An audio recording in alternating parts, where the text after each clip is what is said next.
Shout out to DJ Fresh. Rest in power, Dr. King.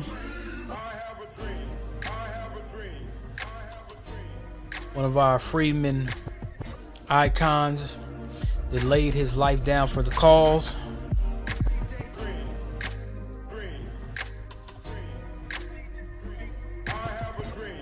This is going to be an interesting broadcast tonight.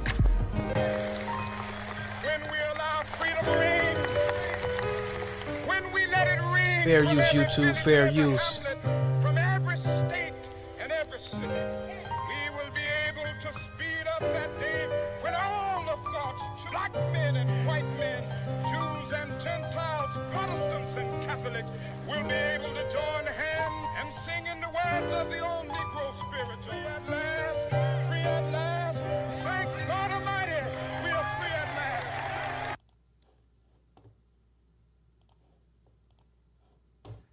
Is there something about nonviolence that made it, and I use that in the past tense, that made it more useful among Southern Negroes than the ghetto Negroes of the North? I wouldn't say there's anything that makes it more useful to Southern Negroes. I think it is true that we've had more nonviolent movements in the South because the problem for many years was more crystallized and, in a sense, more visible in the South. We didn't have many civil rights activities on a massive scale in the North until 3 or 4 years ago. So I would say that we just haven't had a chance to experiment on a broad scale with nonviolence in the Northern ghetto. I have the feeling that nonviolence is as applicable and workable in the Northern ghetto as it is in the South. There's a larger job there. The frustrations at points are much deeper. The bitterness is deeper. And I think that's because in the South we can see pockets of progress here and there. We've really made some strides that are very visible, and every Southern Negro knows that he can do things today that he couldn't do 4 or 5 years ago. Wherein in the North, the Negro sees only retrogress, and he doesn't find it as easy to get his vision centered on his target, the target of opposition, as he does in the South. Consequently, this is made for despair and at many points cynicism, a feeling that you can't win, and it simply means that we've got to develop in the North a massive job of organization and mobilizing forces and resources to deal with the problem in the urban ghettos of the North, just as we've done it in the South. When the South At the very same time that America refused to give the Negro any land, through an act of Congress, our government was giving away millions of acres of land in the West and the Midwest, which meant that it was willing to undergird its white peasants from Europe with an economic floor. But not only did they give the land, they built land grant colleges with government money to teach them how to farm. Not only that, they provided county agents to further their expertise in farming. Not only that, they provided low interest rates in order that they could mechanize their farms. Not only that, today many of these people are receiving millions of dollars in federal subsidies not to farm, and they are the very people telling the black man that he ought to lift himself by his own bootstraps. And this is what we are faced with. And this is the reality. Now, when we come to Washington, in this campaign, we are coming to get our check. Oh, the freedmen. We different. Well, it gets a different boat drop, and we all just got off different at the other boat, and we're all the same, and we're a little different. It's a little bit.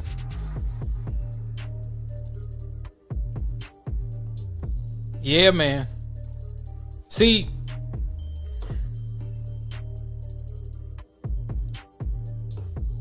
when you hear that,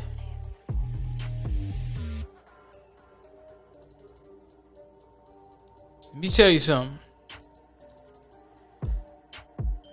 When you hear that, that's a certain kind of energy. See, we can't get down. Oh, they done took it off. Somebody done took it off. I sure wish I had that video. I sure wish they had that video. I'll bring it back up if I can find it. But what King was saying, he said, well, we made some progress in the South a little bit. But remember what he said about the North. I want y'all to really understand what he said about the North. Now, I always say there was more sundown towns in the North than in the South. So when black folks left the South, and no, they didn't flee, they were trying to go for a financial bag. When black folks left the South and they went up north and said, well, you know, Ford is hiring, or let me go to California, the bag might be a little better. I'm still going to deal with a bunch of race soldiers. I always reference to that movie, Them. I implore you guys to see that on Amazon Prime. It got a couple of weird stuff going on, but for the most part, you know, they didn't hit us with no sexual deviancy really or nothing for the most part. Man, you had the brother that was a architect or something like that, and he was doing, you know, this brother was real smart, and he moved into Compton. As you guys know about Compton, Compton used to be a white community. They did not want black people to live there. So, you know, black folks went to where they found the bag.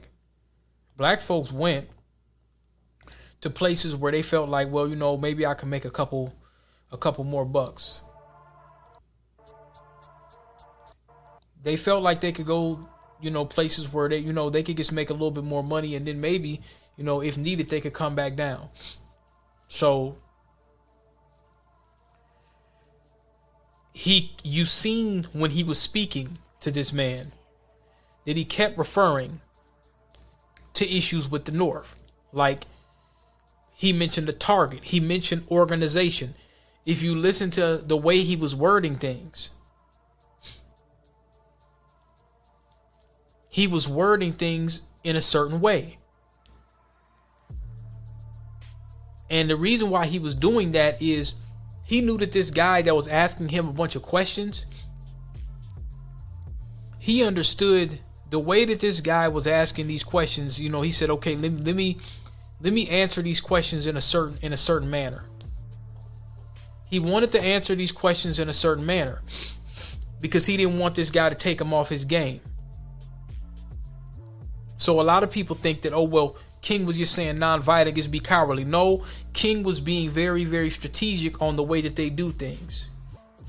If you shut down a highway, or if you shut down, you know, whatever the case may be, you know, you're messing stuff up. If you're saying, well, hey, I don't want to ride on your bus anymore, this segregated bus. And you had some people, like I say, I always get on the fried chicken Negro spiritual people that just wanted some white acceptance and colder ice. I'm not talking about those people right now. I'm talking about the folks that was like, okay, well, look, I'm paying the same damn fare. My money is green. So, you know, I mean, you might be driving somewhere for hours and hours and hours. I need to stop at this gas station. I just want to get some gas. Well, I don't sell gas to Negroes. It might be the only gas station around. You might be in the middle of a sundown town. Well, I don't sell gas to Negroes. So you're going around this apartheid state. That's really what you're dealing with. Neely Fuller talks about it a lot. Confinement. Prison being greater confinement. And we're going to get into that in a minute, because I'm going to wrap this around. You're going to be a little surprised on how I go about doing this. But when he was talking about being organized, he had mentioned something about them not having a heavy civil rights presence in the North at the time, which was true. A lot of black folks was in the South as black people, you know, moved up there and migrated in these waves. They probably going up there like, well, everything's all, things is all good. We gonna be able to make some money, and what I'm saying. So the frustration was black folks was going up there, and you might have had some brothers and sisters. They could have been doctors, they could have been architects, bricklayers, they could have been skilled laborers, they could have been some real sharp dudes. They could have had patents that maybe they weren't able to get down south. They're like, okay, let me go up to the north. If I go up to the north, it's gonna be straight. And it wasn't. You got somebody hitting you with the, oh, you're overqualified. Oh, you're not qualified enough. Oh, Billy Bob, he's not qualified at all. He's a dropout drunk that barely shows to work every day. But you got a PhD brother or sister that goes up there and they're like, oh, you're underqualified. You're overqualified. So they was doing BS like that. So of course you're frustrated. Okay, Southside Chicago, go over here to this slum. You can't live over here. You could live over there. So let's pack y'all in and let's deny you of resources. That's why he mentioned land grant colleges and all that. Whenever you hear, and any black person for the sound of my voice, whenever you hear some white person talking about bootstraps and all of this, well, Section 8, man, y'all had the Marshall Plan. Y'all got all types of freebies. The so-called founders of America got nothing but freebies. They were freeloaders, as Dr. Claude Anderson talks about. Some damn freeloaders came over here, got a bunch of free land and freeloaded. Nobody is more of a freeloader than the race soldier. Nobody freeloads more than the race soldier. Nobody. And they'll give some niggas some little EBT crumbs or some bullshit, and they'll tell us, well, hey, you Section 8 and Chicago crimes, and you gang members in North Minneapolis and all of that. They're going to use that all the time, of course. And, if you propagate it through the megalomaniacal, masochistic mainstream media, of course it's going to look worse. So you're going to have a whole bunch of, niggas is shooting shit up and making it look like they just tear the whole city apart. And, it's not as many as what they say it is. It's enough where it's problematic, especially when it comes to serial hood hitters and all that. But it's not, put it like this. If we were really what they said we were, man, this whole country would be looking crazy. Niggas ain't really tripping, man. We just want to be left alone. But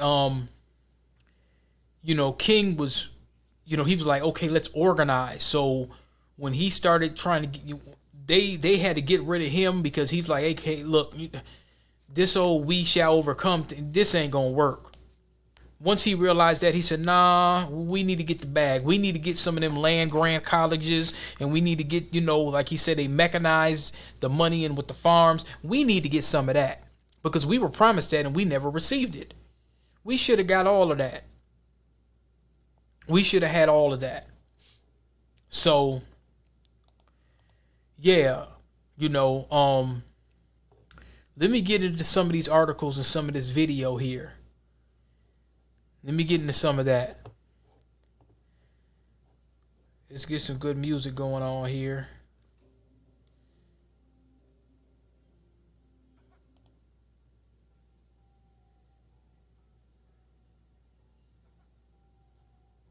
How do you go back?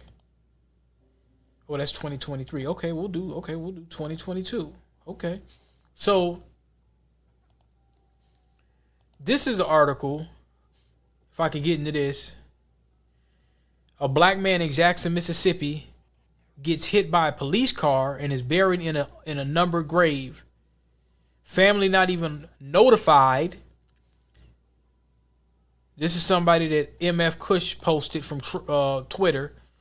No black American parent should have to experience this. Did anyone hear about this? Now, this was number 672. Now they got Crump down there. Crump's bringing some cameras, so that's a good thing. This brother by the name of Dexter Wade, he wasn't given a name marker in the graveyard, only a number 672. Now, Dexter Wade's attorney, Ben Crump, in Jackson, Mississippi Department, says, he questions Jackson, Mississippi Police Department to if there are more unknown bodies buried behind the jailhouse. Okay, I don't know how they're spelling this, but anyway, this sister or brother, whoever posted this, has this video. 72. Now, mind you, none of the Biden butt kissers, none of these, I'm going to get on them, none of these Popeyes chicken Negro spiritual people, they're not really saying anything about this. The NAACP ain't saying nothing about it, which I'm going to play where they ran all the brothers that was asking about. I think these brothers had reparation shirts or something. They just came to some little thing and checked it out. And some old Sambo ass nigga from the NAACP ran them up out of there. He had the police standing there talking about y'all got to leave and all that. I'm going to play that in a minute too. Next, the question about all those other unknown bodies in that graveyard behind this penal jail. How many of those families that think their loved ones are missing? How many? And don't know that they've been dropped in a bag in the ground. Oh my God. We're going to get to the truth. Not just for your son, but for other children Lord have mercy. whose mothers are missing. I am sorry. It wasn't your fault. It wasn't your fault. You did your fault. You did your fault. Miss Bettison, until they do right by you.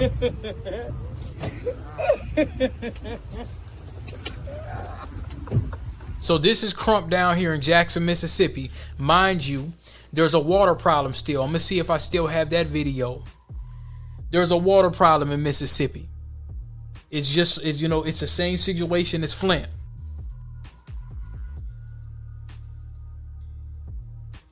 There's a water issue down there. Where you at, Joe and Koala? Where y'all at? Where you Negroes at? That's what I want to know.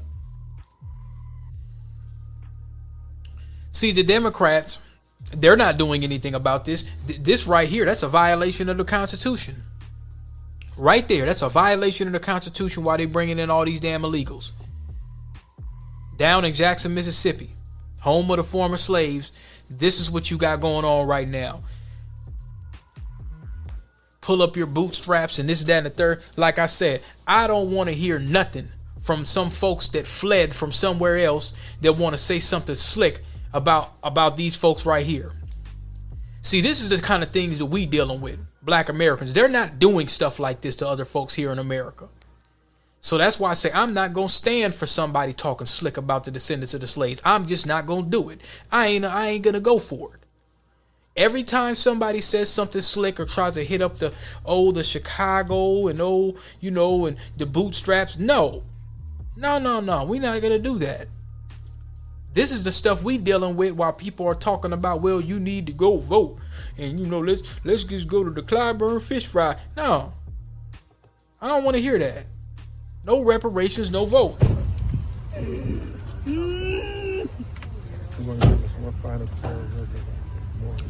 It looks like they're taking the bodies. Now, your blessings upon this city. I pray to God your strength upon them. Pray to God that in this moment. Okay, so let's go to the next thing.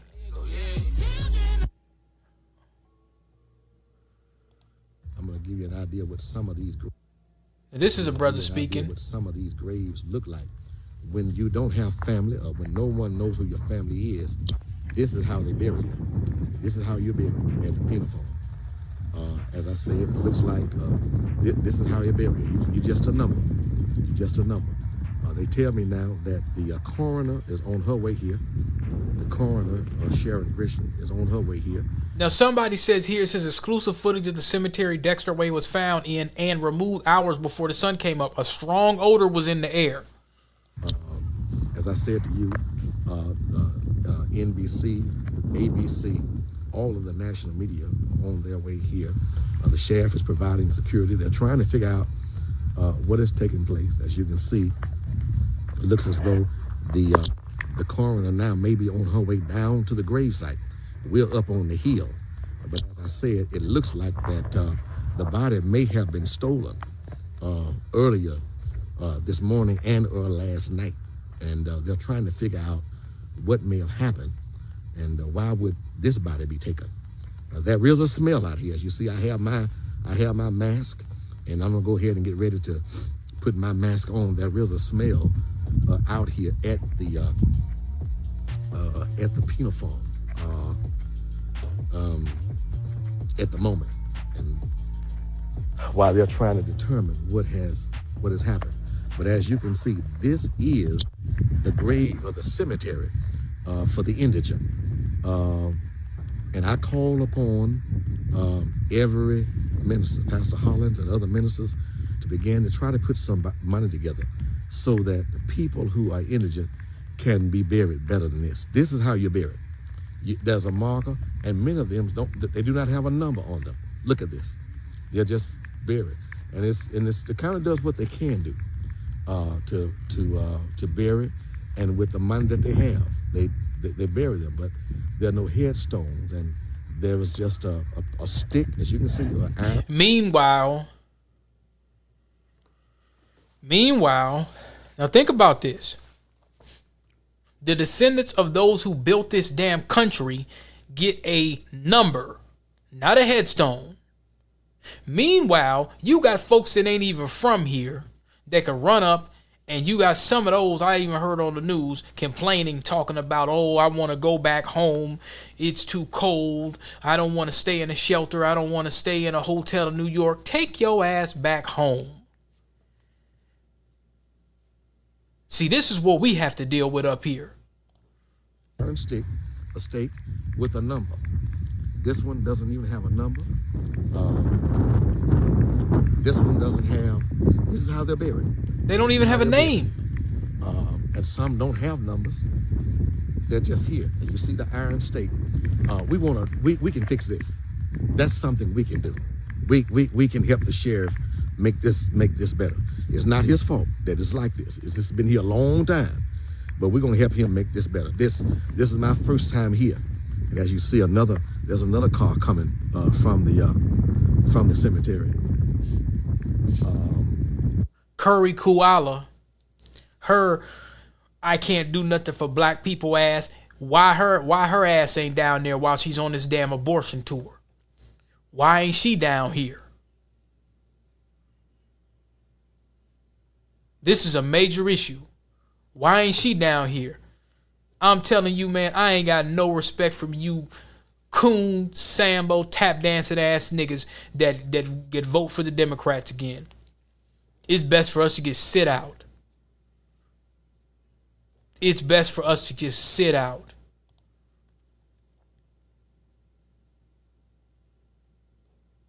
We can't have that. You can't just be giving these people just free votes for stuff like that because of the boogeyman and all this. Oh, the boogeyman. Oh, if Donald gets in and this, that, and the third and all that, man, look. Stay your ass at home. Stay your ass at home. Now, I found something. Somebody sent me this. And I just thought about this. Now, Angie Stanton, I guess she's doing some campaign management for, I think she's doing some campaign management for Kennedy. And as you can see, Teflon Don and Kennedy is passing Joe up. Vivek just got kicked out. If we want to be clear, Vivek's punk ass, remember he was talking all that stuff about black Americans, saying a bunch of slick stuff. He's done. You remember all that slick stuff he was talking about us? Yeah, it's a wrap for him. DeSantis is a distant second, it says, in Iowa. Iowa's a big race soldier state. The Iowa Republican caucus, Teflon Don is at 51%. DeSantis is at 21%. Nikki Haley, she ain't going nowhere. But Vivek ends his campaign.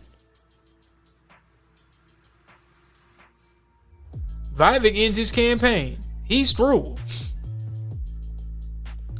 But getting back to the Angie Stanton post, where she said, I never thought about it like this, but it makes perfect sense, perfectly logical. She said the color purple, she's speaking about the color purple,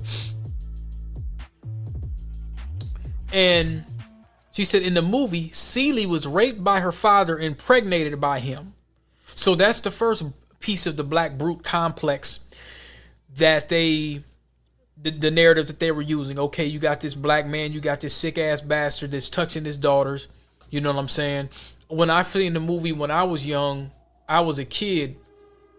I think the movie came out in 82 or something like that. And it really, really threw me off. You know, because I was a kid and I didn't know. I said, man, it's cold as hell. Why are they bringing this baby out there? I didn't really know what to do when I seen it. I think they might have played it at school or whatever the case may be. But she says in the movie, Celie was, you know, assaulted by her father and impregnated by him. And it says, then gave birth to his children. She lived every day to see her children again.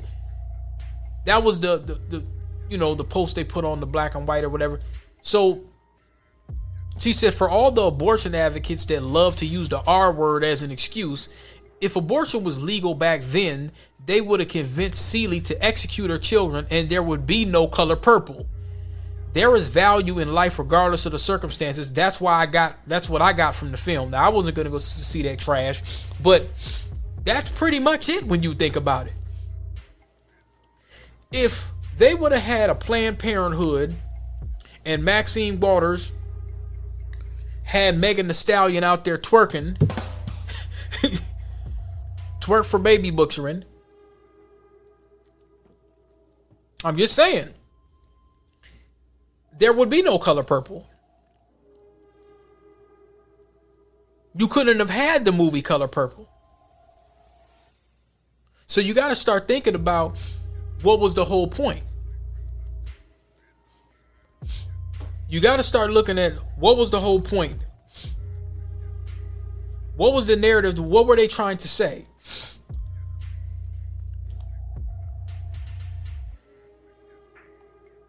Now, Alice Walker, when you look at some information from her, she wrote novels talking about womanism, pacifism, strong stance on Israeli-Palestinian conflict. That's the kind of Negro that wrote that book. That should tell you a lot. That should tell you a lot about her.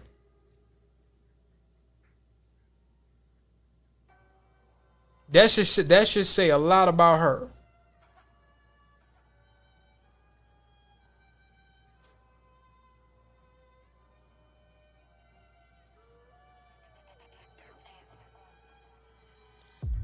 Feminism. Support for Chelsea Manning and Julian Assange. What else does that tell you? That tells you something else. Animal advocacy, transgender rights. She defended J.K. Rowling. Okay, what's this about?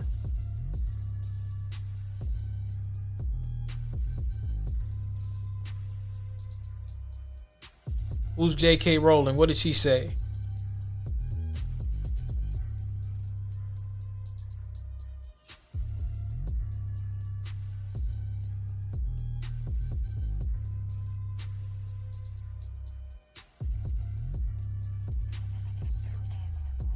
So it was easy for her to write The Color Purple. She married a Jewish civil rights lawyer.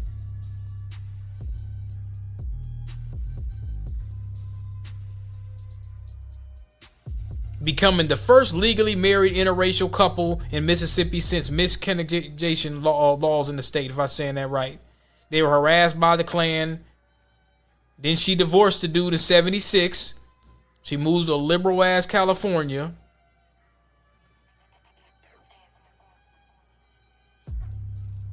Ain't never heard this broad say nothing about reparations for black folk.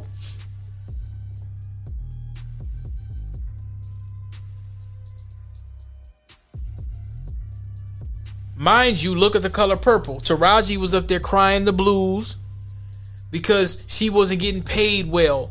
What happened to feminism? Where was the feminist womanism support? Where were the white liberal actors that was really going out for Taraji? Where were they at? Where were they saying, hey, Taraji, you know, you're a strong independent black woman. Oh, you're so strong. Yeah, you're strong and independent. You a strong independent black woman. We got to give you a strong pay, a strong salary. They didn't do that, did they? No, they did not.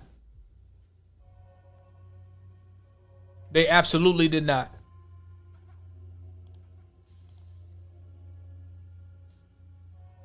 They didn't one bit.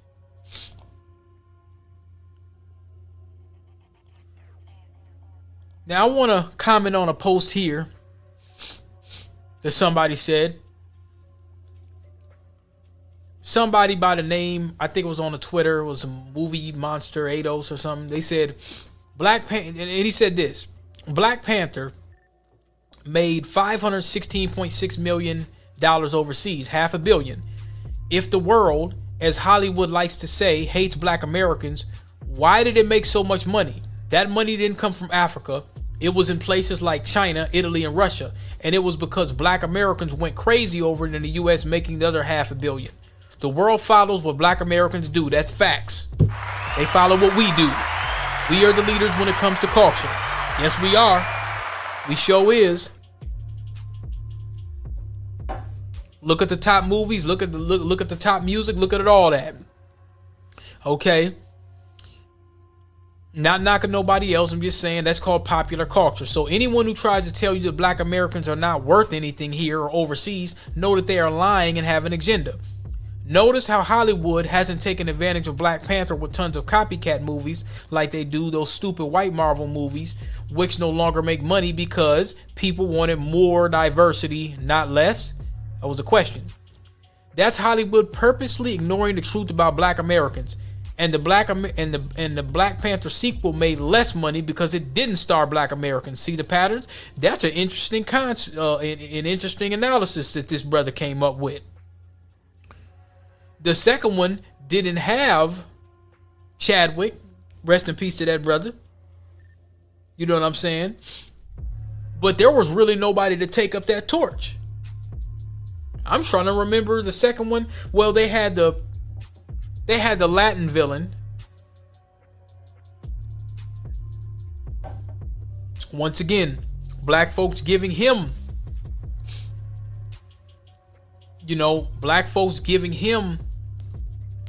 the door open. Black folks are always opening the door.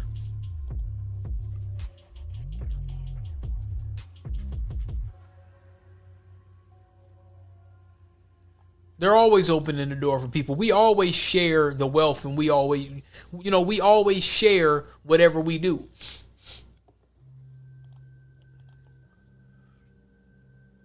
All right, what else we got here? Oh, J.J. Evans. J.J. Evans must have put that dynamite on her. Look at this. The reason people are concerned about the words they use, the reason Americans care about civil rights, the reason we are sensitive to racism is for one issue and one issue only, and that is how black Americans were treated in this country.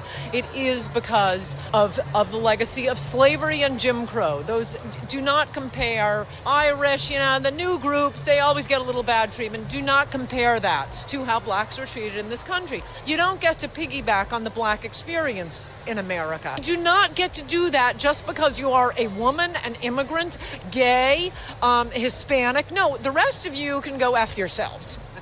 No, this is for black Americans. We seem to have forgotten them. It's not a rainbow coalition.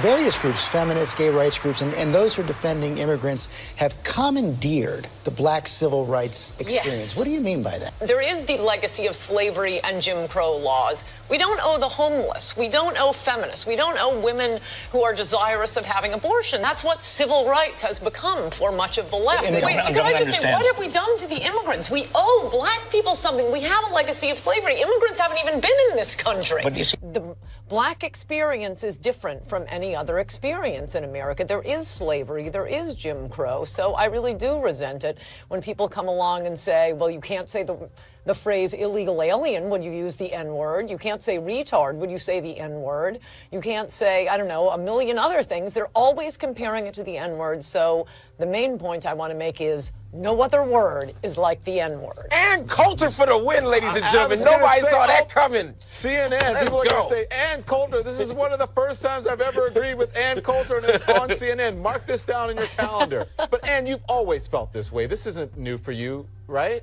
It's not only not new for me, this is standard Republican position. I mean, Justice Rehnquist... And we're back. Okay, hang on. Now, reason people... Uh-oh. She's a standard... Well, let's see. When we talk about the old so-called, when they say the radical Republicans, Dr. Claude Anderson talked about this a lot. I've talked about this for many, many years. Once I learned about Special Order number 14, was it 15, I believe it was? Special number 14 or 15. And the old Democrats didn't want to give niggas reparations. The radical Republicans, they were like, man, we got to give these niggas something. We got to give them their 40 acres. We got to give them some bread because they done did all this damn work. We can't just send them off these plantations with nothing. Now, we didn't end up getting it, and we got messed over by the Freedmen's Bureau Bank and all of that, you know, but we persevered. So, in a way, what she's saying, but the thing is, you know, the Republicans now will tell you, well, like Don J with the toupee said, hey, what do you got to lose? Well, here's the thing. If we give you the vote, it's again not earned. Now we're vote trolling. Well, I'm mad at the Democrats because they ain't gave us nothing. And Lyndon B. Johnson said, I'm gonna have you niggas voting for 140 years. Let them Negroes vote. Just let the niggers vote. You know what I'm saying? But then now we're like, okay, well, I'm mad at them. They ain't giving me nothing, so let me go over here and just vote. You know, it's almost like black folks. Shout out to my nigga Simba Ali. I'm playing the jukebox. Black folks, what they want to do is we want an emotional vote sometimes. Man, that nigga riding 22-inch rims. I'm about to go get some 24s. Well, that nigga never liked you anyway. That nigga never liked you anyway. He never liked you anyway. And so we're like, well, you know, he got the 22s. And I want to outdo him with the 24s. You see what I'm saying? So we don't want to look at it this way. You know, we're under a lot of duress. And we got to be strategic if we're going to go to the polls. If you're going to get pneumonia going to the polls, I mean, damn, right now it's -3 degrees. I'm not going out to the damn polls. I'm not going to go out to the polls, man. Because you end up with Negroes like this. Now, you know, I was going to cover this alongside because there's another thing that I wanted to do. As y'all could tell, I'm congested tonight. I really sure appreciate y'all tuning in, man. We're getting more subscribers. We're almost at 500 subscribers, man. It's been 3 years since I started this podcast up. I got rid of a lot of my old broadcasts. Y'all don't understand how much it means to me that y'all are still liking and subscribing my shit. You could be sitting up somewhere listening to something else. I'm going to start shortening my broadcast a little bit. I think I talk too long. Do y'all agree with that? Hit the like button. Put a comment in. If you think I talk too long and you want a shorter one, let's do a shorter one. If you want a longer one, we're going to keep it going. But you know how pathetic this is. This is from the Atlanta Journal-Constitution. Fannie the Mammy. She got up here. Fulton DA defends special prosecutor during church speech. She speaks publicly since the first time of her bombshell allegations. So she goes to the Big Bethel AME Church, honoring Dr. Martin Luther King on Sunday. And I think I'm going to steal this image. How do I get this image? How do I copy this image? It's saving it as an AVS file, or I don't know. So she does a special tribute honoring Dr. Martin Luther King while locking niggas up left and right in Atlanta. Man, do y'all know that the police union, they put her in office. The police union, they sponsored her. But anyway, do you know how pathetic it is that you have to go to a church to render some black? She's doing the sister girl thing again. And it's very, very covert because she's likely a foundational. I don't think she's an immigrant. I think she's a freedman. I think she's from here. So we can't really question some of her black American credentials. I think she's from here. So she could come in as a Trojan horse to say, well, look, you know, I'm here to get rid of the crime. I want to get rid of the young thugs, you know, all these criminal niggas. And it doesn't look bad because you got a black person that's saying that. But look at this. The fact that she has to speak publicly at a black church, one of the most, and y'all know my position on a lot of religious establishments, especially large congregations and all of that. I know that a lot of times when you sitting up there look at these Negroes, you got a Rufus sitting up there, and Deacon Leslie. You got Rufus and you got Deacon Leslie sitting up there in the pew. Fulton County DA Fannie Willis on Sunday defended the special prosecutor overseeing the Donald Trump election interference case amid bombshell allegations. The two are having an improper relationship. Did I read that wrong? Let me read it again because I don't know who wrote this article. Fulton County DA Fannie Willis on Sunday defended the special prosecutor overseeing the Trump election interference case amid bombshell allegations. The two are having, okay, I don't know. It sounds kind of like a run-on sentence. Speaking publicly for the first time since last week's court filing, accusing her of hiring a romantic partner to help prosecute the former president, Willis told the congregation at Bethel AME Church that attorney Nathan Wade is a legal superstar who was uniquely qualified for the role. What the hell does that got to do with Dr. King? What's up with these Negroes, man? And this nigga up here looking like a lizard. What's really up with these Negroes? Nobody, am I the only person that doesn't see the disrespect? King was for reparations. King was for reparations. He was like, man, land grant college funds. King realized the we shall overcome. He said, man, I done put my people in a burning bush. He said, the way that I'm going about this ain't gonna work. We need to make this an economic thing. And they realized the power of the black American. They understand the spirit of the black American. They're like, wait a minute. If these Negroes start organizing, that's why I had to get rid of Chairman Fred and all them. If they start organizing and they start feeding the children and they start using militarized forces to stop some of these race soldiers, and if they start saying, well, we'll educate ourselves, we'll feed ourselves, we'll empower our own people by doing the right thing, and we'll protect our neighborhoods. Okay, them niggas gotta go. So they say he's a legal superstar who's uniquely qualified for the role.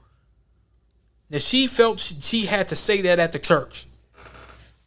That shows she's in trouble. Bear with me, y'all. I'm congested. Got to give y'all the message. Without ever addressing him by name, Willis referred to Wade as a great friend and a great lawyer. Now, you notice how she didn't say his name?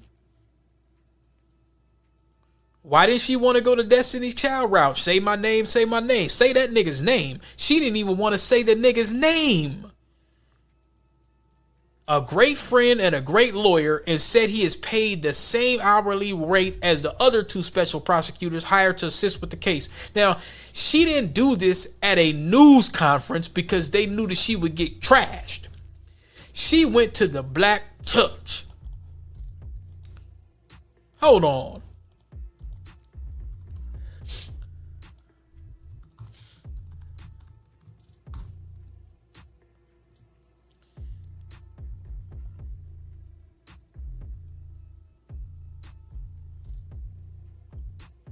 She went to the black church.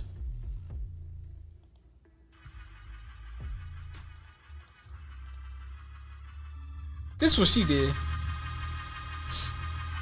She went to the black church.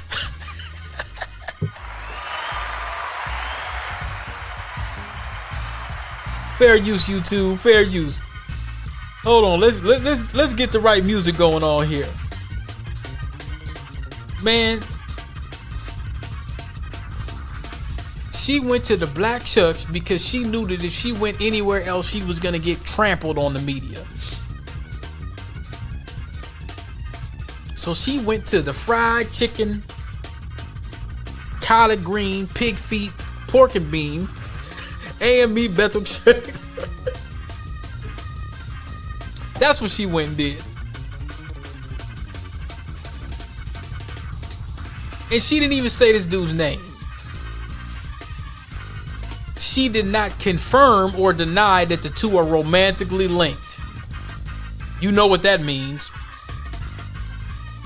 Now it says last week's court filing from defendant and former Trump campaign operative Michael Roman alleges that Willis hired Wade after they became romantically involved and that Wade, a private attorney, paid for vacations he took Willis using the Fulton County funds his law firm received for work on the elections case. That sounds about right, Atlanta. The document did not include any concrete evidence but indicated that some relevant information was included in Wade's sealed divorce proceedings. This nigga divorced his wife and he was running around with her as a side chick. Atlanta. Roman's attorney, Ashley Merchant, has said she's trying to get those records unsealed. County records show that Wade, who led prosecutors' presentation to the special grand jury, signed off on subpoenas, interviewed key witnesses, and negotiated immunity deals in the case, has been paid nearly $654,000 in legal fees since January 2022. Critics of the Trump probe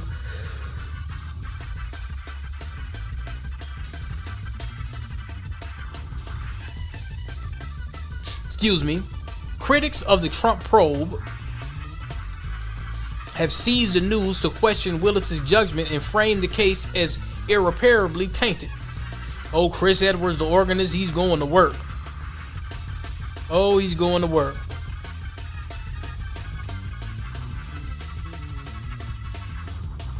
Moments after Willis' remarks in Atlanta, Trump was at a pre-caucus rally in Indianola, Iowa, saying the allegations against Willis and Wade are proof the case against him should be dropped. Now listen what Teflon Don said.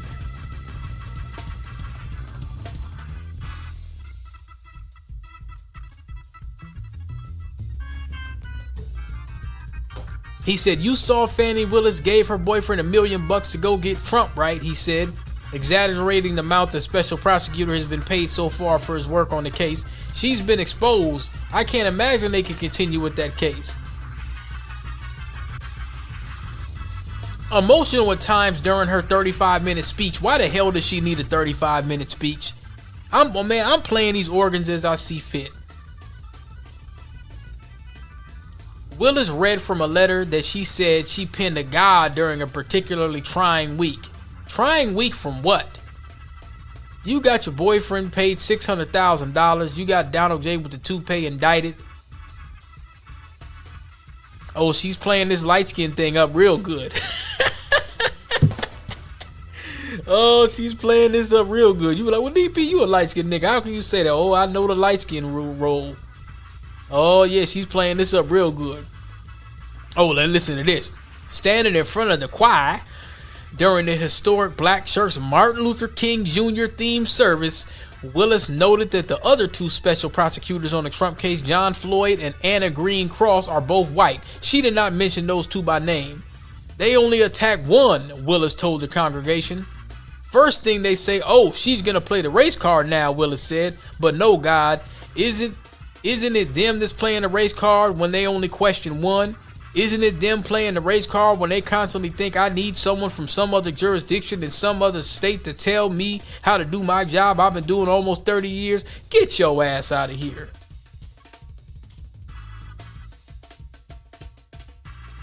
Miss Police Union. Floyd, a prominent expert on racketeering laws, has been consulting with Willis's office on Trump and the Young Slime Life RICO cases for almost 3 years. Cross, known for her experience arguing high-profile cases. Let me turn up my organ, because you know it's gonna be some chicken Negro cap going on here. Cross, known for her experience arguing high-profile cases, including the Dunwoody Daycare and Jamil El-Amin murder cases, has been deployed twice by Willis to argue during 2 key courtroom moments in the Trump case. According to billing documents reviewed by the Atlanta Journal-Constitution, Cross's firm has been paid almost $43,000 for her work on the election interference case, and Floyd has been paid $73,000 by the DA's office. See, listen, this brings me to something else. The Atlanta Journal-Constitution, interesting. That's the same media platform that tried to prevent that white dude from doing the investigation on the sundown towns. Ain't that something? Do y'all remember that?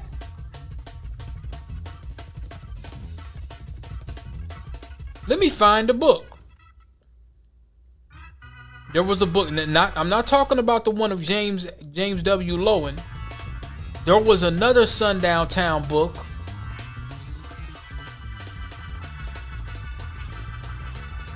About Forsyth County.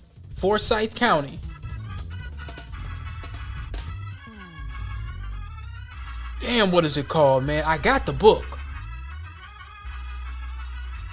I know what I'm gonna do. Yeah, we gotta take a trip down memory. We gotta take a trip down the. Do we gotta take a trip down the liberal limousine of memory lane or the conservative? Hold on. Atlanta Constitution Journal. Damn. Hold on. Let me go back.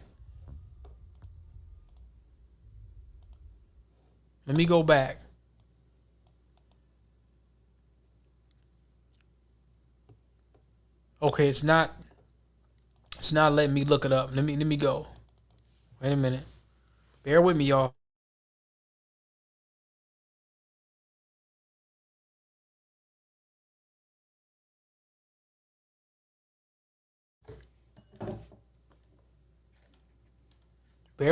Hold on.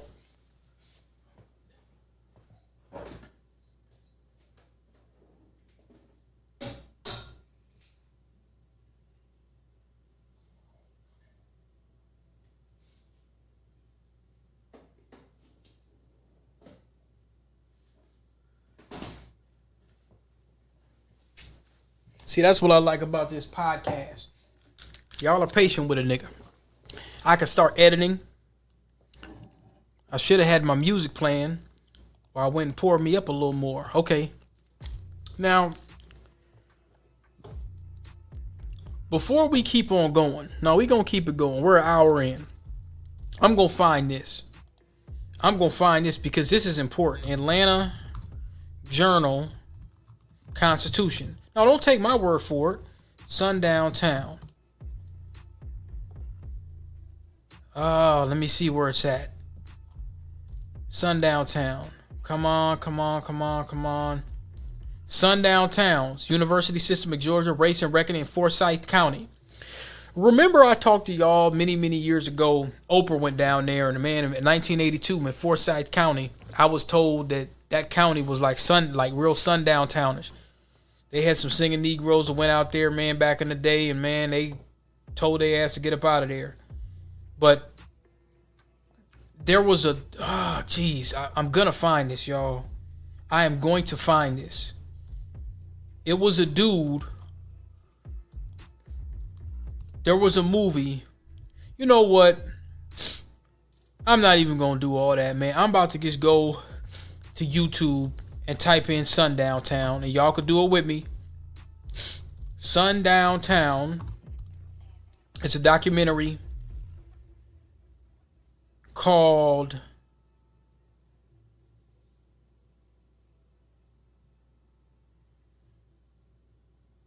It looks like a brother said he's sneaking back into America's most racist town. Harrison, Arkansas is really the most racist town. Okay, I'm at to look at this. Anna. Okay, ain't no niggas allowed. Somebody win the Anna. But, they're not really showing. They're not showing this sundown town, man. Now, Lovecraft Country did a real good sundown town. That was creepy when I first seen that. It was called... Now, Washington Post has something. The former sundown town expelled 1,100 black residents in a racial cleansing. But, man, it's called... Jeez, what is... Oh, Banished. There we go. It's called Banished. Banished. Yes. It was called Banished. All right. Let me type in Banished Sundown. Yep, Banished. The ethnic cleansing of blacks in America. This was done some time ago. And I'm looking at some of the comments where somebody says, as I did my research paper on reparations, I drove through the wards where most of the black community lives and was taken aback that there were no black cemeteries around. The city built over them. High-rises and businesses now stand over these graves. See, that's another thing when people say stuff slick about black folks here. These are the kind of things we had to deal with as well. Now, in a minute, I'm going to start talking about the plantation industrial complex. But while this is still here, I think I'm going to re-upload this.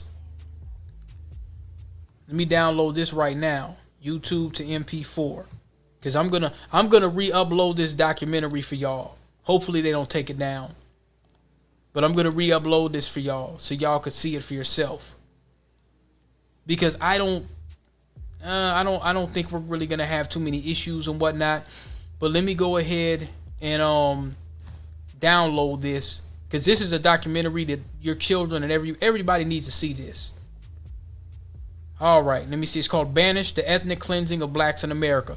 That's the name. All right, so let me go ahead. I'm getting into something. I'm not babbling, y'all. I'm not babbling. Don't hit me with the babbling. Oh, he's babbling. No, I'm not babbling. I'm trying to get to it. There was a white dude that worked for the Atlantic Journal-Constitution. I bought the book, and he did this documentary. This is him here. Let me see. The forced expulsion of African Americans. I am shocked, yet not completely surprised, that this history has remained hidden for all these years. Elliot Jaspin has been investigating the... Elliot Jaspin, that was his name. See, man, when you do like us, see, we different than the baby boomers, man. We be looking stuff up. We don't be using all that, you forgot to use, got the votes and all of this kind of stuff. Elliot Jaspin. Okay, so he wrote the book called Buried in the Bitter Waters. Yes, Buried in the Bitter Waters. Is he still alive? Pulitzer Prize winning American journalist.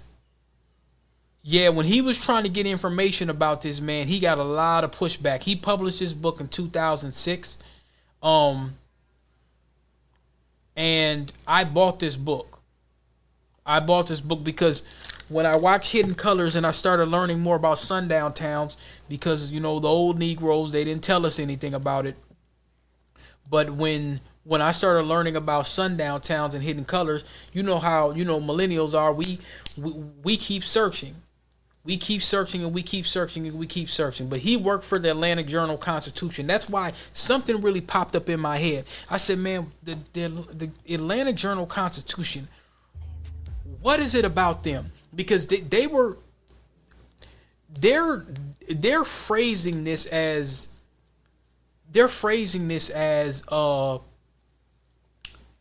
like they're trying to save this woman. So then look, it says, how come God, the same black man, she said, how come God, the same black man I hired was acceptable when a Republican in another county hired him and paid him twice the rate? She asked to a smattering of cheers and applause, why is the white male Republican's judgment good enough, but the black female Democrat's not? Okay, so you know what that is. You know what she's playing. You know what she's really playing. Because the bottom line is this. You're a black woman that got the police union to back you. This is the same police union and the same police that killed that brother over at Wendy's. Was it Rayshard Brooks? They killed that brother over at Wendy's. They didn't want the DA power. The hood rat vote, the Nissan Altima hood rat vote didn't want Paul Howard in there. He was trying to prosecute the race social. I ain't heard about that case since. Okay? And now she's saying, how is the same black man I hired acceptable when a Republican in another county hired him and paid him twice the rate? So what is your point here? If another Republican paid him before, now she's trying to make it, well, it's just all about me.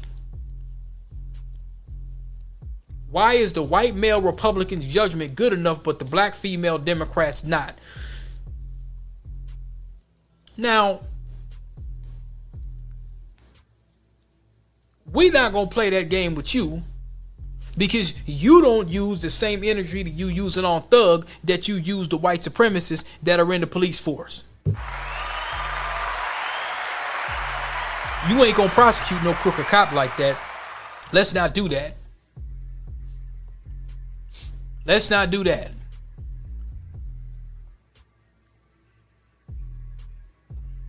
So yeah, she's playing it up. Oh yeah, look at the old church Negroes. Look at Rufus. See, this looks good on paper. It looks really, really good on paper because you got to see all the black folks are eating up. You got the deacon. They putting their hand on them. Oh, I'm doing so well. I'm really trying to do. This is Sister Girl Kamala all over again, y'all. But it looks good because she's one of us. You see what I'm saying? It looks good. Pastor John Foster, Bishop Reginald T. Jackson. Yeah, it looks good. It really looks good because if you sat there and you talked with her, it'd probably be like, man, oh, this the homegirl, this auntie, this is, you know what I'm saying? She's playing it up.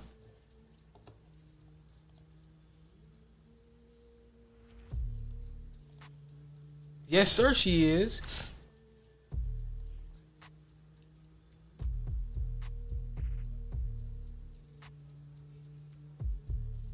Let's get into a little history right here.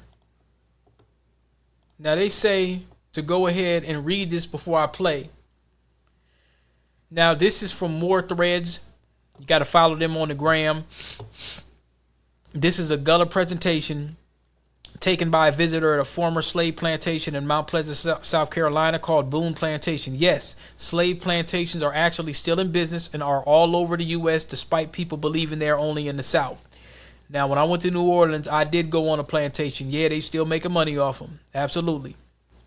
Simply put, Gullah Geechee people are descendants of those who were enslaved on the rice, indigo, and Sea Island cotton plantations of the lower Atlantic coast. Pretty much Georgia, Florida, South Carolina, parts of North Carolina. The nature of their enslavement on isolated islands and coastal plantations allowed them to create a unique create a unique culture of food, herbs, music, language. Many of these things can still benefit from today. I challenge you not to only look them up, but to check if you have any relation. Many do and may not be aware. The contributions of the Gullah Geechee are endless. Many are also unaware of not only their ability to survive, but fight back. The post topic is Gullah Geechee. Everything I felt I needed to say in this post is here. This is not a post to tell people what they need to do, for you to scold people who don't do what you think they should be doing, create competition between generations or North and the South, etc. Anything that could take my post off topic by my standards will be deleted. Happy Soul Sunday and Black American Freedmen. So I'm going to replay. I'm going to turn this all the way up and I'm going to replay the sister speaking here. We get to the point. We couldn't depend on them fellas in the big house to take care of we if we fall sick. Oh no, sir. But thank God there was always a man or a woman in the group of we people that knew all the herbs, all the spices, all the roots and the trees, everything in the river and everything outside the river they could use for take care of we body. And we call them fella the root doctor. Mm-hmm. Yeah. Not to be confused with the voodoo doctor. The root doctor, they knew how to cook and put them herbs together. Sea muckle, pine tar, red oak bark, white oak bark, tarry root, snake root, Ooh, sitting the crab, fig tree, peach tree. If anybody in the Gullah family had a tooth fairy, they would blow smoke from a pipe in the tooth or in the air to cure you of a toothache or earache. If you had been bleeding profusely from a cut or a wound, they would throw a half a teaspoon of sugar in the wound to stop the bleeding. If you had a deep cut or wound, so this sister was basically breaking down like not voodoo but root work. Like they could take sugar and put it in like a wound, stop the bleeding, blow smoke, and forgot what you said, but you could blow smoke, curing ailment, ailments using herbs and using roots. You see?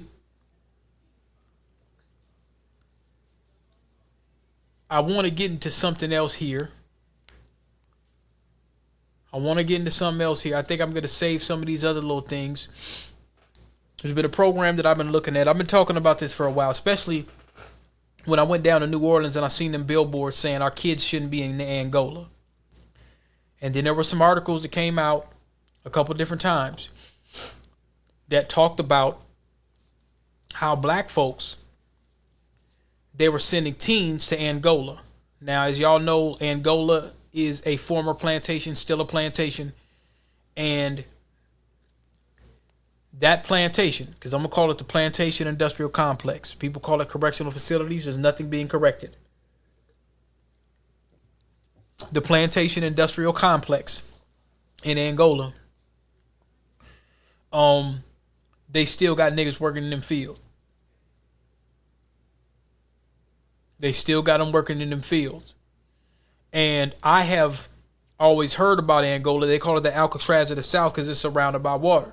Well, why would you surround a prison by water? Why would you do that? Isolation is one reason.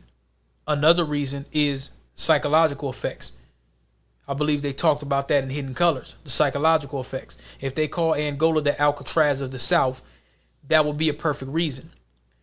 There's some things that I heard and some things that were talked about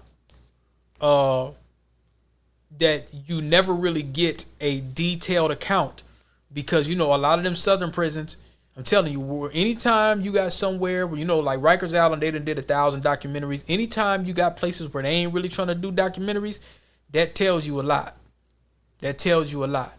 So,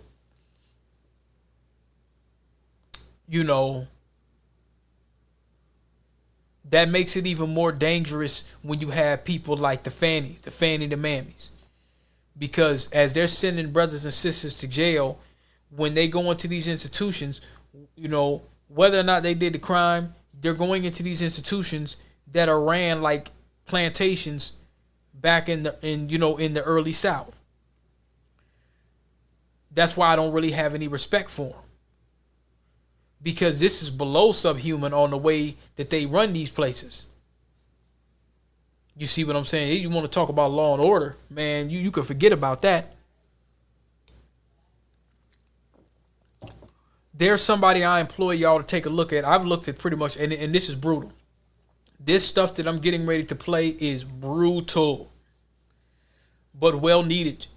And we need to know there hasn't really been an intricate and a detailed analysis and statements on what goes on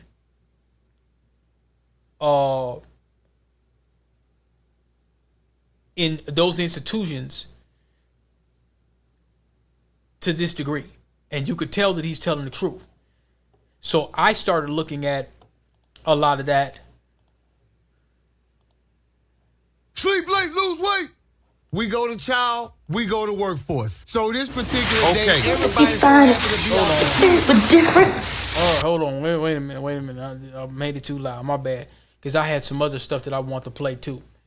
That goes along with that. Some root stuff. This brother is basically detailing what happened in a lot of those institutions down there in Louisiana. Louisiana seems like a whole different animal. It sounds like a whole different animal, man. So I'm going to read some of these articles. I'm going to go in between these articles. And y'all are definitely going to want to check out G Street News Network. Y'all definitely want to check that dude out. So I want to play this right here.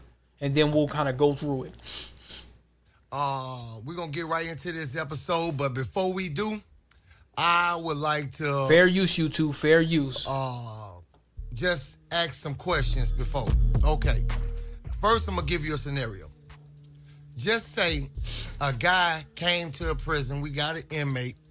And to whoever listen, he's saying he's innocent, he's innocent, he's innocent. And you already find that the system is in a breach because they sent him to this prison before he can even finish his trial and get his time. Now, that's another thing. Do I have any listeners out there in New Orleans or, you know what I'm saying, Louisiana or the South? The way I've heard stories where his trial isn't even done. You know, the way it typically works, especially up here in Minnesota and stuff, you don't get sent like our main correctional facilities. You have Red Wing. The women usually go to that. You got St. Cloud. They do that for classification. That's like a level 4. You got Faribault. You got Oak Park Heights. That's the Supermax. That's the main. You really got to do some bullshit if you end up over there. You know that's supposed to be the worst of the worst or whatever. It's like it's like underground. You got Stillwater. That's a level 4. I could tell. I'm not saying none of them are no joke, or I'm not saying they're a joke. But according to his statements, the Louisiana places, the Louisiana correctional facilities, man, our level 5 Supermax here in Minnesota is probably like they level 2s or level 3s. The way that how they get down and how brutal the guards are and how brutal the brutality is. Hold on.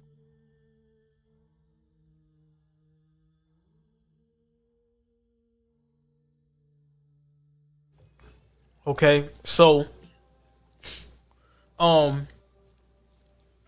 they talk about, okay, let me keep going. Oh, let me get back to it. Okay, I got it. I'm trying to figure out, how do you get sent to a prison and you haven't even had your trial?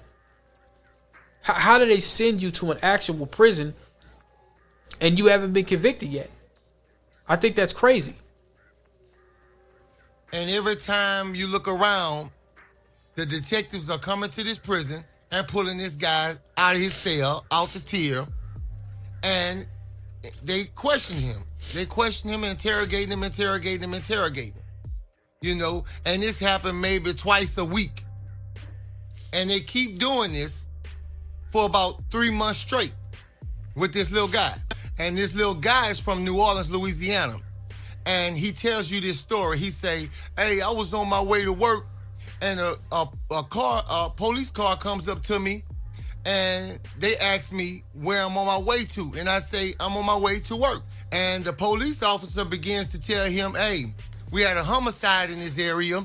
Would you mind coming to the crime scene and talk to the detective and tell him anything that you might have seen or heard or anything to help with it? Now, right there, that should have been a lawyer at that point. But the brother, you know, he's thinking like, oh, you know, I'm innocent. I'm on my way to work. Ain't nothing going on. You know what I'm saying? I'll come talk to you. This investigation, and the little guy says, okay, let's go. So he gets in the car and he goes with the police officer to the crime scene. And when he gets there, he finds out that a tourist, a lady, was murdered. And her husband immediately identifies him as the guy who killed his wife. Now, this little 17-year-old guy is going to be tried as an adult. Now, keep in mind, this is a kid.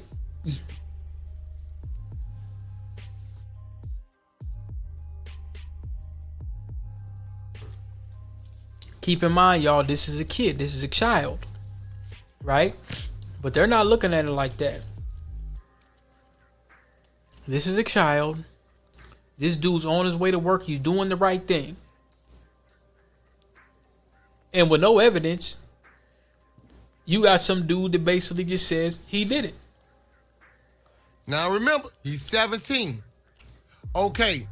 Now a couple days later, a homeless guy finds the woman purse and everything in a garbage can as he's, going about scavenging and stuff. So he calls the police with the purse.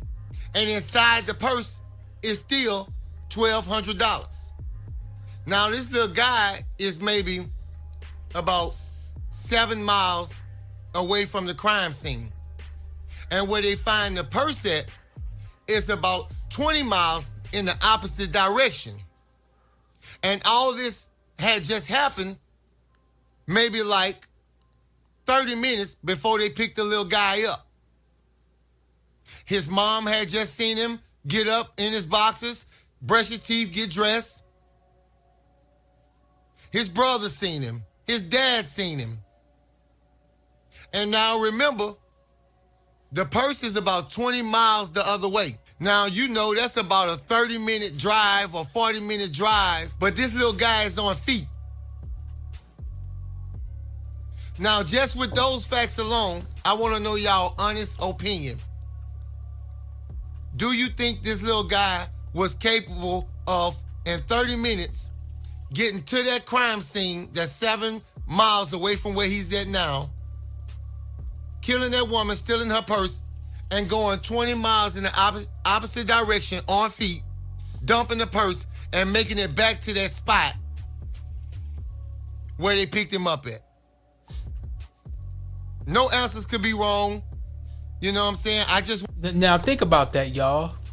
This is what they're doing in Louisiana to black folks. They're not doing this to immigrants. They're not doing this to LGBT. They're doing this to black Americans. This isn't an isolated case. Can't be. What do y'all think? What do y'all think happened in that situation? What do y'all think happened in that situation? Well, speaking of Louisiana, I found an article that says why deaths in Louisiana are on the rise. Now, this is from September 11, 2023, Baton Rouge, Louisiana, by Robbie Chavez. Monica Henry and Reginald Santenac were high school sweethearts. They met as teens, went to prom together, became adults together. For the last 34 years, they were husband and wife in every sense of the word, even after Santenac entered prison at 25. The summer, with the possibility of an early release in the next 2 or 3 years, they started to make plans to finally get married. On the night of July 7th, they spent time talking by phone and about what they needed to do to stay on track. 12 hours later, Santenac was dead, found lifeless in his prison cell. Henry said he died of a fentanyl overdose. Though the 49-year-old spent years behind bars, the two made a life together. Quote, I absolutely did not accept this. I thought they'd give him back alive. Maybe they said I thought they'd get him back alive. I don't know. I keep saying to myself that I have to accept that he's not coming back. It's the hardest thing, Henry said as she cried. We had a real relationship. It wasn't no jailhouse romance. We didn't have physical intimacy, but we had something so much deeper. We were soulmates. Santenac was serving a life sentence for second-degree murder at the Louisiana State Penitentiary in Angola, a facility with a brutal past located on a former slave plantation. A U.S. district judge recently condemned the prison, saying access to medical care was unconstitutionally inadequate and deaths of incarcerated people are the result of overwhelming deficiencies. Now, let me get into that for a minute.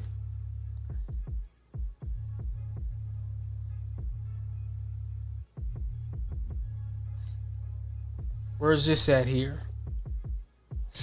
I had an article talking about that.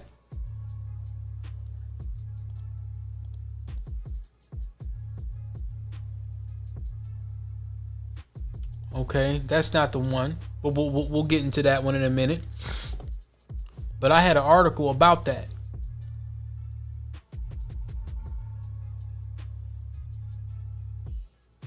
I definitely had an article about it. And this one will blow you away.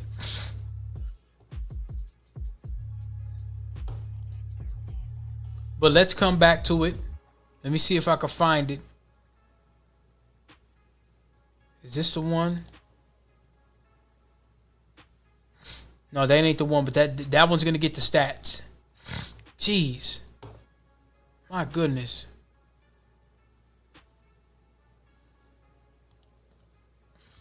Let me see if I can find it.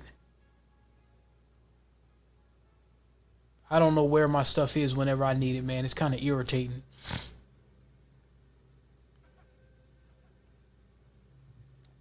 Let me close this right here. But anyway, let's go back to the article. Because basically, when they talked about the U.S. District Judge recently condemned the prison, but they're not doing anything about it. And see, here's the thing. That shows a separation between Louisiana and the United States. You haven't heard nothing from Biden and Kamala. Not a word. They know what's going on down there. If I know, they know. Angola has been a problem for a long time. So that goes to show it's a bunch of good old boys that's running it. That says pretty much everything. Overwhelming deficiencies. Now, Santiago is one of the growing number of people who have died in Louisiana state prisons, jails, and juvenile detention centers, according to a report released in June from Loyola University New Orleans Incarceration Transparency Project. Known deaths increased from 129 to 193, a nearly 50% increase from 2019 to 2021, the reports found. Since 2015, there has been 1,168 total known deaths, according to public records requests filled with more than 120 facilities and 6 coroners in the state. Loyola's report is the university's second analysis of this collected data and the first to include deaths related to COVID-19. While medical conditions remain the primary cause of death, other causes such as suicides and drug overdoses reached a high in 2021. Now listen to this. Okay, guys, we're going to pick this up from that night where we left off. So that's when everything began to happen and things get real crazy. So let's get started. So we all in our bed going to sleep. And we wake up to a bunch of screaming and fighting. And I mean, sound like somebody fighting for their life. Get on me, dog. Get on me. You must be crazy, boy. Get off me. Hey, help me, dog. Help me. Boy, it's prison politics. Can't nobody help you. Damn. Hold on. Wait a minute. That ain't the one. There was one. Let me see. Is this the right one? And from around all the drama that's been going on, you got the music playing, you know, asking the inmates some questions. So we like, oh, maybe you Sergeant Larry went in. So we worked for about another hour. Then, what Beast did, huh? Do that shit and walk around talking. They had to put the guards back within the week. Pissed off by ass niggas. Sudden you hear some hollering. Open the door and he see Tattoo Man chasing behind this hill. Look, everybody, there's some shit, but not too much. But we kind of looking to see Beast kind of struggling inside the cell and some shit going on in the cell. And his head and okay, listen, here it is. Going on in the cell and much. But we kind of looking to see what's about to transpire because he talking to Beast. Now after a while of them talking, Beast pushes him. Fair use, YouTube. Fair use. Cell. Now they on the top tier. Now we lose sight of them, so everybody kind of standing up, and most of us standing on top of the benches. So all we could do is make out shit, and you see the dude and Beast kind of struggling inside the cell, and some shit going on in the cell, and this go on for about 10-15 minutes. Until finally, they emerge from the cell, and Beast got a sheet wrapped and tied around this dude's neck. Now for a minute, they just stay up there and beating dude ass, stomping dude like a motherfucker. We gonna kill your motherfucking ass. So while Beast still beating the fuck out of dude, one of his flunkers just tied the fucking sheet onto the motherfucking top of the tier bar. Then Beast picked this man up over his head and throws him on the other side of the fucking rail and snaps his motherfucking neck. No lie. And this man ain't got no friends or nobody who gives a fuck about him in here. So this man hangs from this fucking balcony until the guards come in and yell, lights out. Lights out, lockdown. Oh, we got a suicide. I need assistance. We got a suicide. So without the guard even knowing what the fuck just happened, he radios, it's a suicide. So they come in with the expectations of a suicide. So they never investigates no further because the guard radio it was a suicide. Sounds familiar? Don't that sound familiar to y'all? How many lynchings have been considered a suicide? See, they're not investigating none of this. They're like, okay, y'all a bunch of animals. It's just a suicide. They just come in and takes this man down, put him on a stretcher, and rolls him the fuck out and locks us back in this motherfucker. Sleep late, lose weight. We go to child, we go to workforce. Now, this particular day, Sergeant Larry come walking up with another known rapper dude. I mean, one of them dudes that think he harder than life itself. So at this time, we was just not on the hall, so we went back on in the carpool and we wait good until Sergeant Larry take his ass and shop. And when they go and shop and we hear that door close, we haul ass back on the hall. Everybody laughing. They anxious to see if this nigga stand up like he be talking. Now, Sergeant Larry, I need y'all to understand this character that he was talking about, this person that was in this prison. He didn't say the prison names. I'm gonna break them down once I find out because this information has to be exposed. This sergeant would pick a list out of small inmates. He would catch them and then he'd lock them up in a room and basically threaten them. So he threatened to violate him and basically said, all right, get down on your knees, do this, do that, third, whatever the case may be, or I'm just gonna beat you to death. And that's what he would do. So you have the inmates as predators, you have the guards as predators, and that's what's going on in these prisons in Louisiana on a high rate. That's why I played that where they talked about suicide. So it says, now this guy's wife said the Santiago, he was in good spirits. We had a future. He wanted a life out of prison. He got his GED, earned certificates. He was doing the work that was necessary to function in society and get out. How do we go from talking and then a few hours later he's gone? Now Santiago had been on lockdown recently, isolated without any contact except prison guards who are expected to do routine checks. After the COVID lockdowns, he struggled to talk openly about how he and others turned to drugs. It started to get the best of him. That's why we started self-medicating with drugs as a way of coping. He wasn't handling it well. He tried to quit cold turkey. So they said fentanyl is the issue. Now listen to this. Andrea Armstrong, a professor at Loyola University, New Orleans College of Law, and lead author of the report, said deaths in custody should be rare events given 24/7 staffing, proximity to emergency health care in the contained environment. When a death behind bars occurs, our state owes the families of descendants and the public a full explanation, she added. Yet this information has not been publicly available until now, Armstrong said, because no single authority in Louisiana is required to collect such data. So anything can happen to you. They don't have to say anything. Quote, Louisiana's prisons, jails, and detention centers operate without independent oversight, mandatory standards, or public transparency, the report said. They are only required to report deaths of people serving sentences to the coroner. Parish jails only have to report deaths of people detained pending trial to their local coroner. Don't that sound familiar? Don't that sound like this here? You could stay here and we could marry up and raise youngins just to be strong and happy as we'd be. Surely would be fine. Got no time for dreaming. Excepting about you, Kizzy. Then ain't nothing for it but to find you a sure way past them patrollers.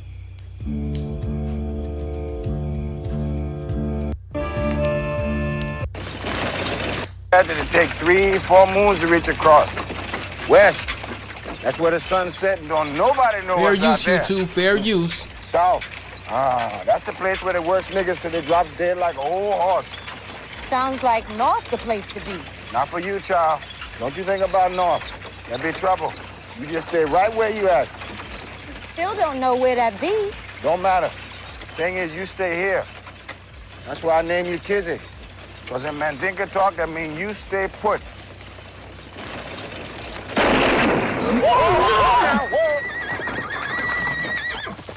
Where are you two going? We're on our master's business, boss. What's that, Hall Stephen? No, sir. No, we got traveling passes. What's your name? Toby and Kizzy. Show the passes, Kizzy. Show the passes. Don't this sound familiar?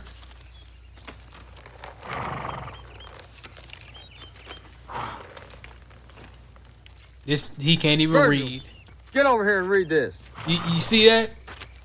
These rednecks couldn't even read. Get over here and read.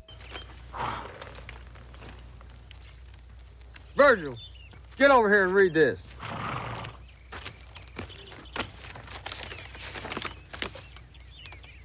Yeah, that's what it says. Toby Reynolds and Kizzy Reynolds. He belongs to Dr. Reynolds. He know my master, Master Greaves. I ain't no runaway. I was stole off the plantation. These are slave stealers. They stole me away to sell me south. Tell Master Greaves. So keep in mind, you had white men that was going around and just stealing slaves. They were supposed to be hung for that. Oh yeah, they were stealing slaves and selling them to other people. Human trafficking. Here, get out of here. Don't pay him no mind. Lying nigga say anything. You hear me, kid? Yes, sir, boss. Get down.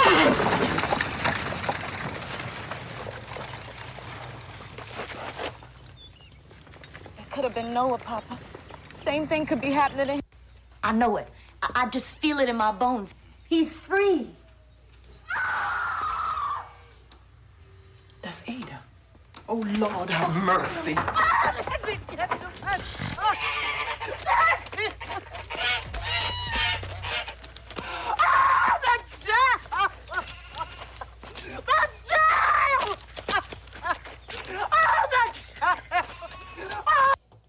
There you go.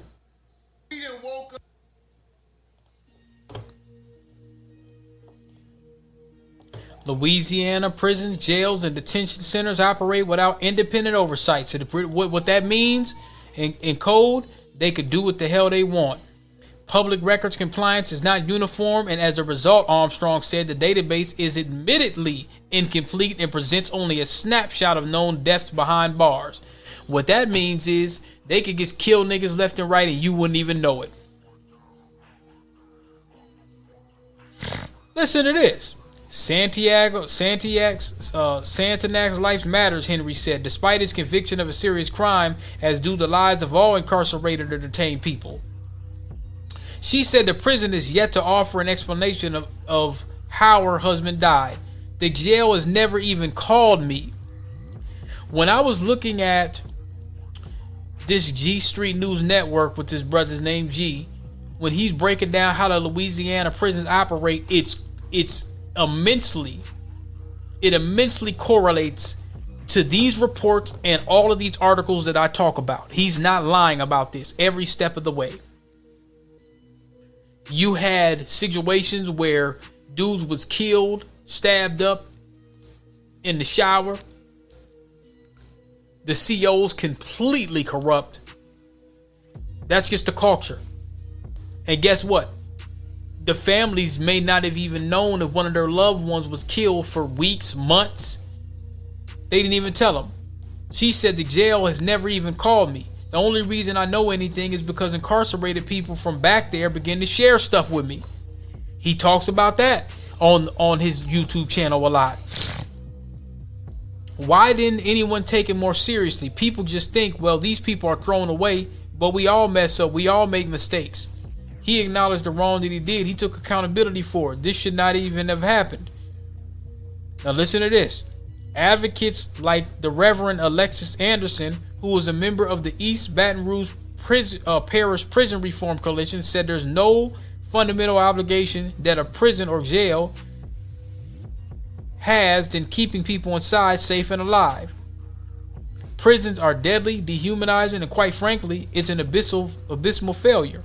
If the point of housing people in carceral facilities is restoration, we're not doing that. We're separating families. How many more have to die? She added. This is a completely solvable problem. We are an outlier in every sense of the word.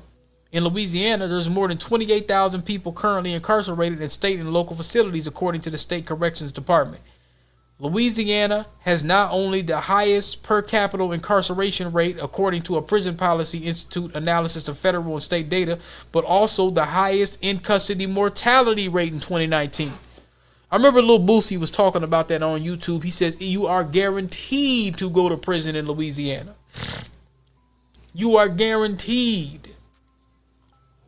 I want to play another article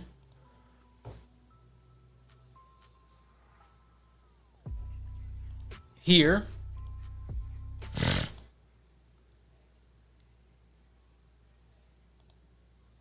Is this it?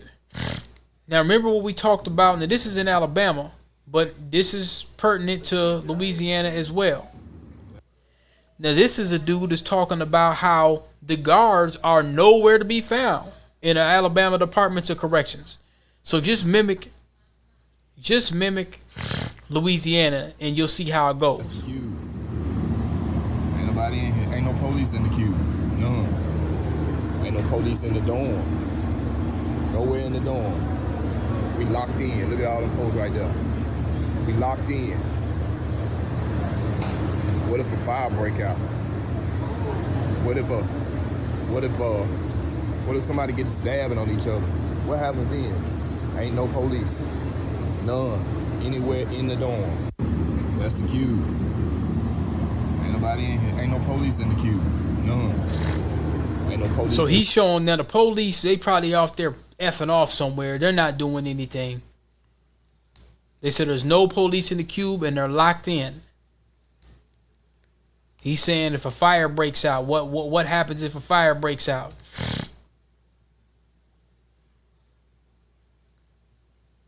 Now check this out. This is another website that I want to check out, and then we'll go through this report and we'll go through a couple other support. Maybe I'll make this something. I might wrap it up in a little bit. Maybe I'll make this something where we just kind of go through. Now let's check this out. East Baton Rouge Prison and Juvenile Detention Center Task Force is taking a look inside the EBR Parish Prison. Now they've known. What I'm saying is like they said, there's no oversight. So, but people have known about this prison for forever. But when you see this, it's gonna blow you away. Conditions. Rats in decaying conditions. Now, that's what EBR leaders say they found inside the parish prison. Fox 44's Sudan Britton takes a tour with a task force put together to make a change. You could end up here in this facility spending days and times in a dilapidated situation or anywhere up to a year. Council member Daryl Hurst says the conditions have to change inside the walls of the East Baton Rouge Parish Prison. A new facility is the only thing that makes sense. Hurst and other city leaders got a first-hand look at how inmates are living. Council members found mold, rats, and cells in desperate need of repairs and say a new building for the inmates should be built. What we need to do is get together as a community, put together a new facility, and make sure that we have the best and brightest running it. Right now, Hurst says they don't have the right resources to build one and says a tax is needed. If you saw how it looks, you're going to have two options. Either we do it or the federal government would do it, and under consent decree, you spend a whole lot more money. Hurst says the community must get involved with this process. So I'm encouraging the citizens to get involved, to come to our meetings, to ensure that we have the best facilities and the best assets in the city parish. Sudan Britton, Fox 44 News. So what they did is they just showed you pieces. They didn't really show you everything, but when I seen these rats, I mean, these weren't mice. These were rats. These were rats up in this spot. It does absolutely need to be condemned, but they don't have any interest on doing that again. Now it says our state and federal government are constitutionally obligated. You heard the word constitutionally obligated. Now, while Kuala and Jim Crow Joe are overriding and violating the Constitution, they should be brought up on charges to do what they're doing. While they are willingly and overtly violating our Constitution right in front of our damn faces, you have constitutional violations left and right going on for American black citizens down in Louisiana. Our state and federal government are constitutionally obligated to provide safe and humane conditions for incarcerated people, said Armstrong, a national expert on prison and jail conditions. The hope is that by publishing this information, administrators of this facility can recognize the ways in which they can do better. They have no intention of doing better in Louisiana, the people that control it. Now look at this. When Congress passed the Death in Custody Reporting Act more than 2 decades ago, it was an initial step towards more accurate and complete information regarding this data. Now this brother that was talking on G Street News Network, he was basically talking about on how you have inmates that were just letting folks get killed and letting stuff go on and whatnot, and you know, they literally were allowing people to get stabbed and violated in there. And a lot of times they be setting these traps up. And then if they beat an inmate, because if an inmate didn't want to do what they wanted to do, they would beat an inmate to death.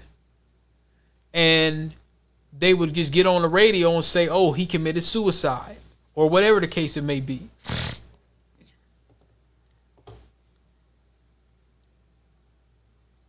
Researchers found that suicides, drug overdose, and deadly accidents. See, when they say deadly accidents, were worse in Louisiana's local parish jails, which house both people convicted of crimes and those awaiting trial.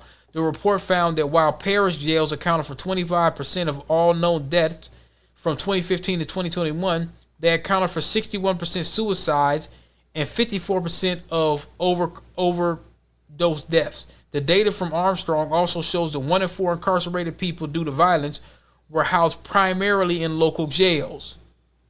1 in 4. 40%. And that's probably the low number. So basically, if you go into one of these institutions, you're on your own. You are literally on your own. And this brother was talking about these things that happened in the mid-90s. It wasn't that wasn't that long ago, which means this stuff is probably likely still occurring. And the way that he spoke about it, it seemed like they didn't have any cameras. And this is in the mid-90s.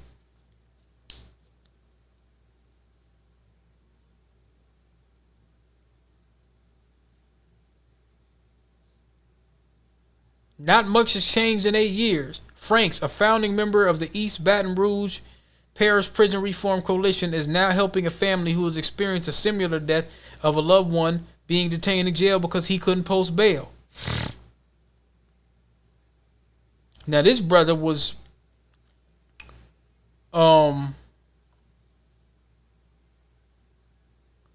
says Lyndon Franks has been asking for accountability since 2015 when her son Lamar Alexander Johnson was pulled over during a traffic stop for tinted windows violation and arrested on an old warrant for writing bad checks. Days later, he was discovered dead inside his cell at the parish jail. His death was ruled a suicide, but family members don't believe the investigation was thorough. Since then, Franks has been fighting, protesting, and showing up in court to help people stay out of pretrial detention, fearing others would meet the same fate as her son. She said an outside review of all the deaths is necessary. So there's a picture of this brother with his child. He was arrested in 2015. They say he hanged himself inside an isolated cell.